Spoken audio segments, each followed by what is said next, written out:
Uang masjid harus dihabiskan segera untuk menciptakan kesejahteraan jamaah.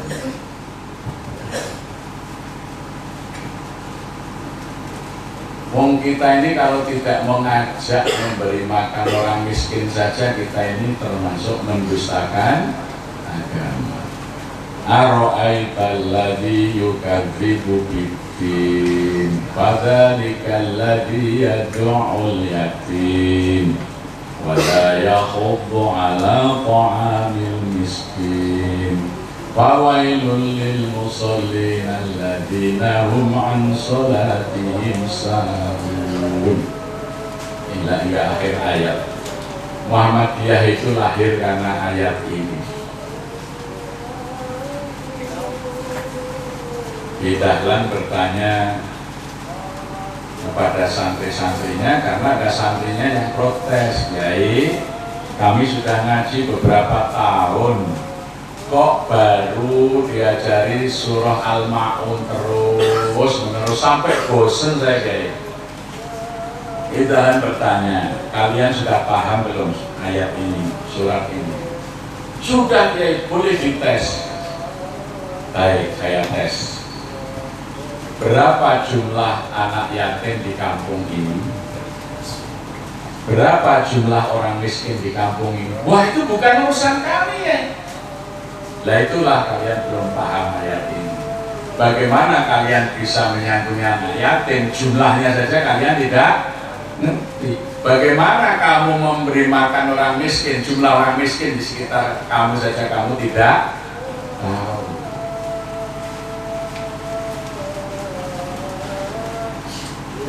Umat Islam ini cara berpikirnya masih cara berpikir abad ke-19.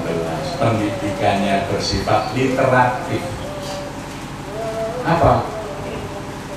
Hafal teks tapi tidak tahu cara mengamalkannya. Ya.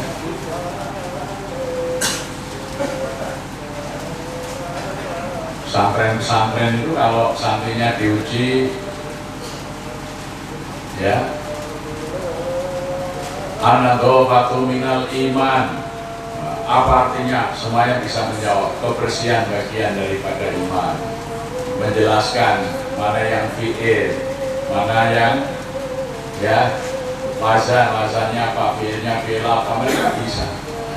Tapi WC-nya itu sudah diketahui tanpa petunjuk dari jauh. Karena nggak usah tanya WC-nya di mana, cukup dengan hidung dicari bisa. Karena pasti pesing sama intinya WC-nya. Antara hafalan kalimatnya dengan yang seharusnya dilakukan tidak ketemu.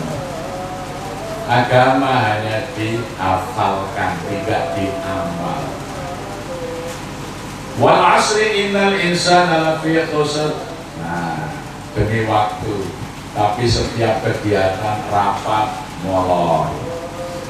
Undangannya jam 8, jam setengah 9 baru pada datang, jam 9 baru dimulai. Bahkan adzan Jumat sudah berkumandang, baru beberapa shop yang isi. Mereka nggak ngerti agama, meskipun mereka itu bisa menafsirkan, bisa mengulas dari sisi balaghahnya, nahwunya, sorofnya dari ayat itu. Mereka nggak paham agama. Ini pendidikan abad 90, abad 19. Kiai itu pinter kalau dalil, ya, tentang sholat, tapi jamaahnya selalu sedikit. Ada nama kiai besar, datang ke masjidnya, jamaahnya sedikit. Bahkan subuh sampai hampir terang, karena jamaah masih menunggu imamnya. Imamnya baru datang.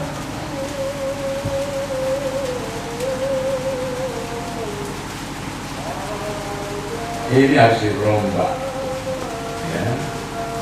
Jadi kalau masjid-masjid yang masih begitu, kalau undang saya keliru. Karena saya itu mencoba melaksanakan apa yang dicontohkan Rasulullah di dalam mengelola masjid-masjidnya. Masjid Kuba, Masjid Nabawi, Masjid Bani Salamah pada saat beliau masih hidup. Bangunan masjidnya itu sederhana sekali, tapi mampu menggenangi dunianya dalam 23 tahun. Sepertiga dunia dapat digenggam oleh kaum muslimin. Bahkan adidaya Persia di masa Khalifah Umar bin Khattab, jadi hanya periode ketiga dari kepemimpinan Nabi, ya, itu Khalifah kenabian, itu sudah dapat ditaklukkan. Dan berabad-abad Istana Merah Persia itu menguasai separuh dunia, yang separuh dikuasai oleh Romawi. Nanti Romawi pun, ya, di masa Al-Fatih memimpin Turki ditaklukkan, tunduk di bawah kekuasaan kaum muslimin. Tapi masjidnya sederhana, nggak mewah-mewah, karena Rasulullah memikirkan kesejahteraan umat manusia, bukan memikirkan bangunan. Kalau bangunan yang dipikirkan itu bukan Islam, maka kita bisa menyaksikan bagaimana bekas-bekas kejayaan bangunan yang tidak ada gunanya itu dari sisi agama, ya. Misalnya di Indonesia, ya, Borobudur Prambanan itu satu bukti. Kalau ke Eropa kita datang ke Andalusia, di sana bangunan bagus sekali, jadi kantor wali kota Granada, itu dulunya masjid, ya, yang sekarang jadi gereja, 7 sekte gereja, itu dulu Masjid Abdurrahman, yang sekarang menjadi pusat pendidikan biara-biara di sana, itu dulu adalah Universitas Castilla yang melahirkan para ulama-ulama Islam, ya. Akan terjadi berulang seperti itu kalau pengurus masjidnya goblok-goblok, nggak paham cara mengelola masjid menurut Al-Quran dan Sunnah. Hanya memikirkan, bahkan zamannya sampai nggak suka ke masjid. Karena apa? Sebentar-sebentar tagihan iuran untuk bangunan masjid. Wah, kalau di masjid susah ini, sebentar-sebentar diminta kadang memalukan, mencegat di pinggir jalan itu, ya, kayak jaringan itu untuk membangun masjid, sangat memalukan, dan itu tidak berguna untuk mempertahankan jumlah umat Islam. Itu baru jumlahnya, belum kualitasnya, ya. Di Inggris, di Jerman, di Prancis hari ini masjid-masjid di sana bebas berkumandang azan. Di negeri yang mayoritas Muslim azan mulai dibatasi.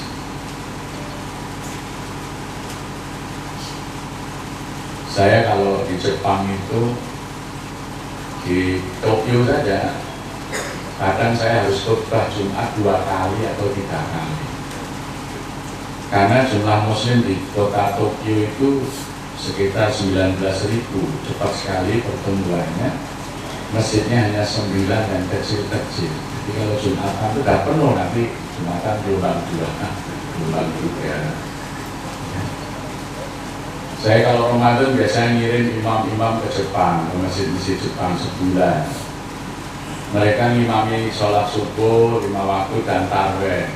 Kontraknya sebulan itu pulang dapat 93 juta. Padahal rumah disediakan, semua disediakan. Hanya imami di masjid-masjid itu di negeri minoritas Muslim. Di sini imamnya jorok-jorok. Karena apa? Sudah komat supaya imami dijoroki sampai nomor. Namanya imam jorok.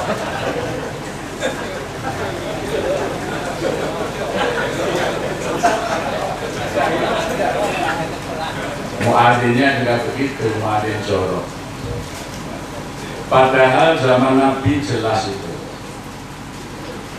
Anak-anak pun kalau ditanya tahu. Siapa muadzin Rasulullah? Jawab? Tanya anak TK tahu, tanya anak SD Muhammadiyah tahu. Sekarang siapa muadzin Masjid Al Hidayah? Nah, artinya tidak mengikuti sunnah, muadzin itu harus tetap. Ya, tidak ada. Nah, jadi sepanjang zaman kalau orang bertanya siapa muadzin Masjid Nabawi, ya Bilal. Artinya apa?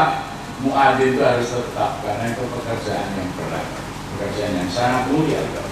Karena nanti muadzin itu yang akan membawa bendera di padang mahsyar dan dia akan membawa pengikutnya Nabi Muhammad itu mengikuti benderanya para muadzin masjidnya masing-masing untuk masuk surga. Jangan direndahkan itu. Jadi nanti ketika umat Muhammad berkumpul akan diberikan perlindungan oleh Allah yang tidak ada perlindungan di hari itu. Sab'atun yudhilluhumullahu fi yaumil la dhilla illa dhilluh. Maka semuanya mengaku, saya ini pengikut Nabi Muhammad, saya kan tiap saat bersolawat, saya tiap saat ngaji. Silakan berkumpul di panji kalian masing-masing. Nah, muadzin yang mengibarkan, sini pengikut Muhammad di perumahan Pisma Kedunguli di mana? Datang, muadzinnya nanya, kamu pengikut Muhammad? Iya, aku nggak pernah datang Jumatan, nggak pernah datang sholat maghrib isya subuh di masjid. Padahal saya panggil kalian nggak pernah datang. Bukan, kalian bukan jamaah hidayah. Jangan, bukan kelompok di sini. Diusir sama muadzinnya masjid nanti.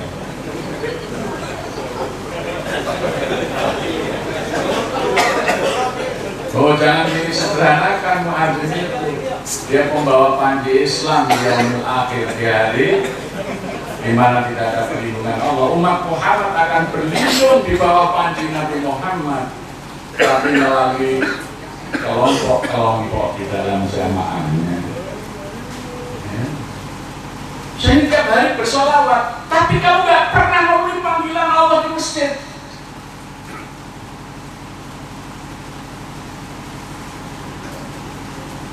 Makanya muadzin itu kedudukan yang sangat mulia, harus ditetapkan supaya bisa full konsentrasi, mestinya dipikirkan kesejahteraannya.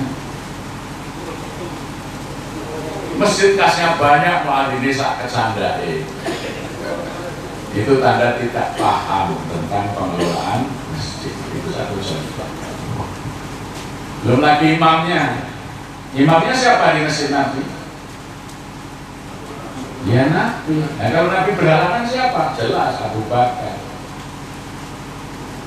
Kalau Abu Bakar berhalangan siapa? Tidak ada zaman Nabi komat jorok-jorokan. Kamu siapa? Imam jorok? Tidak ada. Maka ketika saya mencari imam, saya tawarkan gaji imam 10 juta sebulan, yang daftar 1.300 orang.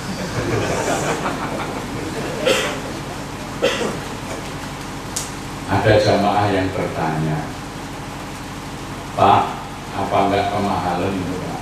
Apa yang mahal? Gaji imamnya. Baik. Kamu kalau ketemu pengamen di jalan kamu kasih berapa? Saya tanya begitu. Kalau kan ada pengamen nggak? Kira-kira kalau orang ngasih pengamen berapa? 2.000. Nah sekarang imam dengan gaji 10 juta sebulan, itu satu hari honornya hanya 300.000. Imam selama 5 kali, berarti sekali imam honornya berapa? 60.000. Masjid kami jamaahnya sekitar 2.000 karena kapasitas masjid 2.000. Berarti 60.000 dibagi 2.000 jamaah, setiap jamaah hanya memberikan 30 rupiah kepada imam sekali sholat. Pengamen cuma pakai bukunya dicek silver aja 2.000. Ini imam yang bacaannya bagus, hafal Quran, dikasih 30 rupiah. Gila umat Islam Indonesia. Senteng, tidak waras otaknya semuanya. Loh, bener gak? Pengamen cuma sering lagunya gak selesai aja 2.000.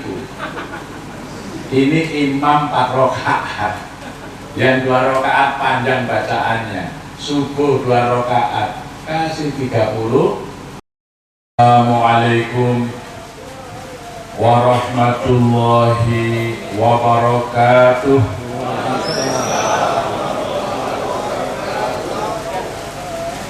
Sekali lagi. Assalamualaikum warahmatullahi wabarakatuh. Waalaikumsalam warahmatullahi wabarakatuh. Ya, mari kita luruskan ucapan salam. Kalau kita menjawab salam bukan waalaikumsalam, bukan waalaikumsalam, waalaikumsalam warahmatullahi wabarakatuh. Dan itu ada alif lam samsiah. Alaikumussalam, maksudnya yang dijawab salam yang itu yang diucapkan tadi, bukan waalaikum. Nah itu kalau dibaca ya waalaikum assalamu, maka bacanya waalaikumussalam, bukan waalaikum salam, ya. Coba kita bersama-sama lagi.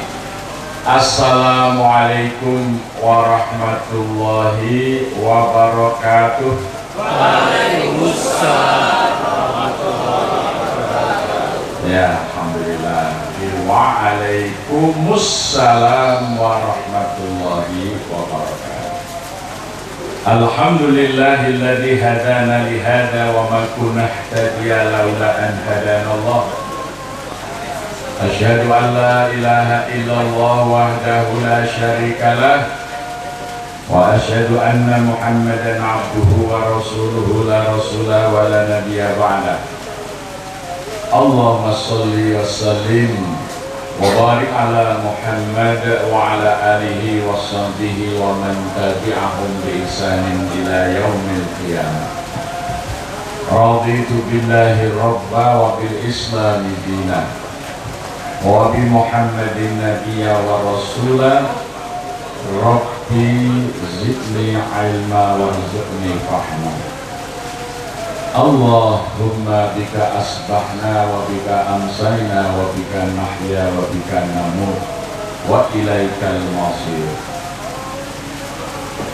Hadirin wal hadirat yang dimuliakan Allah, khususnya para pimpinan Muhammadiyah ranting Kedunguni,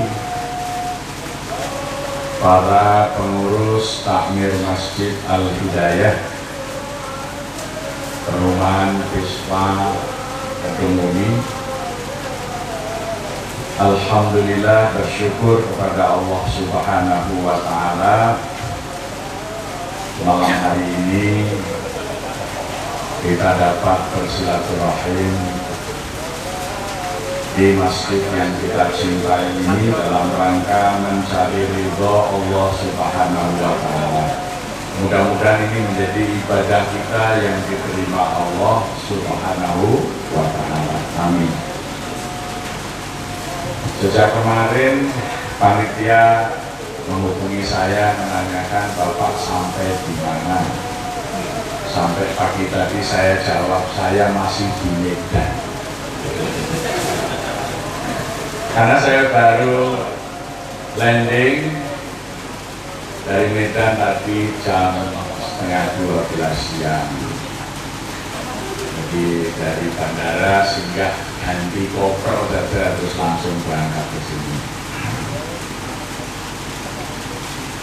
Karena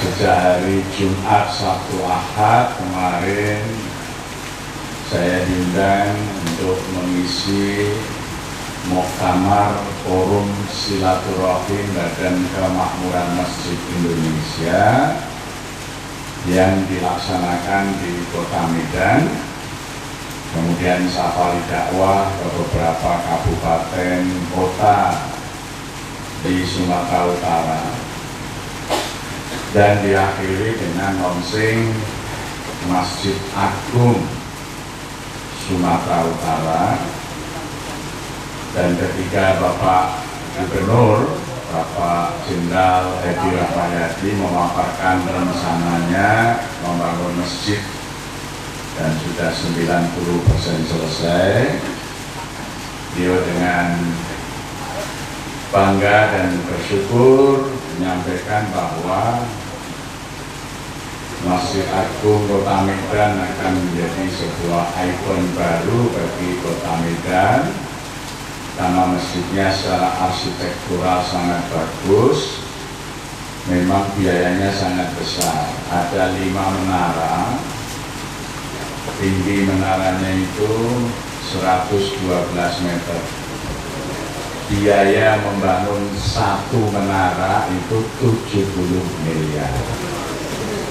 Ya. Menaranya itu 170 miliar, itu 5 menara. Kemudian saya sampaikan bahwa Bapak jangan meninggalkan beban pada masyarakat Medan. Ini masih bagus sekali, kalau Bapak ada menjabat lagi, itu akan menghabiskan biaya untuk operasional. Itu zalim, saya bilang. Itu zalim. Zalim. Bapak harus mengusahakan ada badan usaha milik masjid yang bisa membiayai, memelihara itu. Kalau mengharapkan infak, Pak Gubernur merampok hartanya orang fakir dan miskin hanya untuk bangunan yang tidak penting ini tadi. Sehingga saya ditahan. Pak Kiai jangan pulang dulu sampai malam, diperpanjang sampai tidur. Saya kumpulkan semua tim supaya dipikirkan bersama-sama. Kita belum berpikir sampai ke situ. Nah, akhirnya saya harus mundur 1 hari. Ya, tadi kalau bisa pulang. Jadi masih ditahan karena untuk terus membahas